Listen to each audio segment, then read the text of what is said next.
तिकडे सोलापुरात झेडपी निवडणुकीसाठी दोन्ही शिवसेना एकत्र आल्यात। बार्शी तालुक्यात दोन्ही शिवसेनेची महाआघाडी स्थापन झाली आहे। भाजप विरोधात दोन्ही शिवसेना, दोन्ही राष्ट्रवादीची ही आघाडी आहे। या महाआघाडीमुळे सोलापूरच्या राजकीय वर्तुळात मात्र अनेक चर्चांना उधाण आलेलं आहे। सोलापूरला दोन शिवसेना एकत्र लढतायत, माझ्याकडे माहिती नाही। हा निर्णय अधिकृतपणे झालेला नाही। भारतीय जनता पक्ष हा जिल्ह्यातला आणि राज्यातला सगळ्यात मजबूत पक्ष आहे आणि अनेक लोक, अनेक पक्ष ज्या त्या ठिकाणी अस्तित्वासाठी धडपड करत आहेत। तेव्हा आपले अस्तित्व टिकवण्यासाठी महायुती होते, युती आघाडी होते, या सगळ्या गोष्टी चालू राहतात। याच्यावरनं एक लक्षात येतं की भारतीय जनता पक्ष हा मजबूत पक्ष आहे आणि त्याचा पराभव करण्यासाठी सगळ्या पक्षांना एकत्रित यायला लागतं। स्थानिक लेवलला युतीची घोषणा झाली शिवसेनेची, मात्र संजय राऊत म्हणतात हे अधिकृत नाही आहे।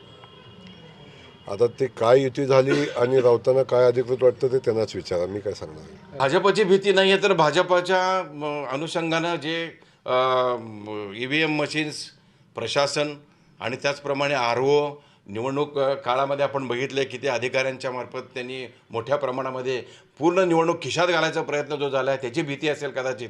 परंतु सोपल साहेब एक वरिष्ठ नेते आहेत, मोठे जुने जाणते शिवसेनेचे आमदार आहेत, त्याच्यामुळं त्यांनी काय निर्णय घेतला, कशासाठी घेतला ते त्यांनाच विचारावं लागेल। त्यांच्याशी माझं अजून बोलणं झालेलं नाही। बोलणं झाल्यानंतर मी निश्चितपणे या विषयावर भाष्य करेन।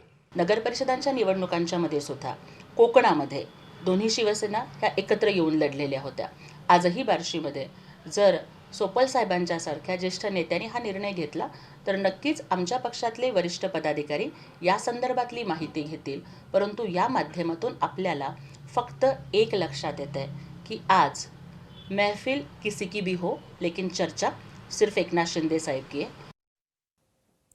आणि आता एक धक्कादायक बातमी, नालासोपाऱ्यातील एका रुग्णालयात बेकायदेशीर गर्भपात असल्याचा हा पर्दाफाश झालेला आहे। वसई विरार महापालिकेनं स्टिंग ऑपरेशन राबवलंय। रुग्णालयाच्या संचालकासह 3 डॉक्टरांविरोधात गुन्हे दाखल झाले। नालासोपारा पूर्वच्या आचोळे इथे केअर अँड क्युअर मल्टीस्पेशालिटी नावाचं हे रुग्णालय आहे। या रुग्णालयात कोणतीही वैध परवानगी नसताना बेकायदेशीररित्या गर्भपात केला जात असल्याची माहिती महापालिकेच्या आरोग्य विभागाला मिळाली होती। त्यानुसार पालिकेचे डॉक्टर सुधीर पांढरे आणि डॉक्टर कृष्णा गोसावी यांनी रुग्णालयात स्टिंग ऑपरेशन केलं।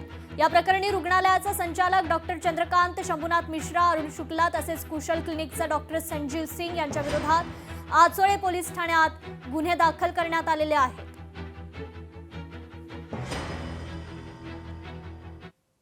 तर तिकडे बीडमध्ये हिंसाचाराच्या घटनांचं सत्र मात्र सुरूच आहे। लोखंडी रॉड, लाकडी दांड्यांनी एका तरुणाला अमानुष मारहाण करण्यात आली आहे। खलापुरी येथील एका हॉटेलमध्ये अगदी क्षुल्लक कारणावरून ही मारहाण झाली आहे। शिरूर कासार पोलीस ठाण्यात या संदर्भात गुन्हा दाखल झालाय। तर धुळ्यातील बिजासन घाटात भीषण अपघात घडलाय। पपई वाहतूक करणाऱ्या वाहनानं दुचाकीला धडक दिली आहे। दुचाकीवरील महिला आणि तिचा मुलगा जखमी झालाय। वाहन उलटल्यानं पपई महामार्गावर विखुरली आहे। अपघातानंतर रस्त्यावर पडलेली पपई घेण्यासाठी मात्र नागरिकांनी गर्दी केली।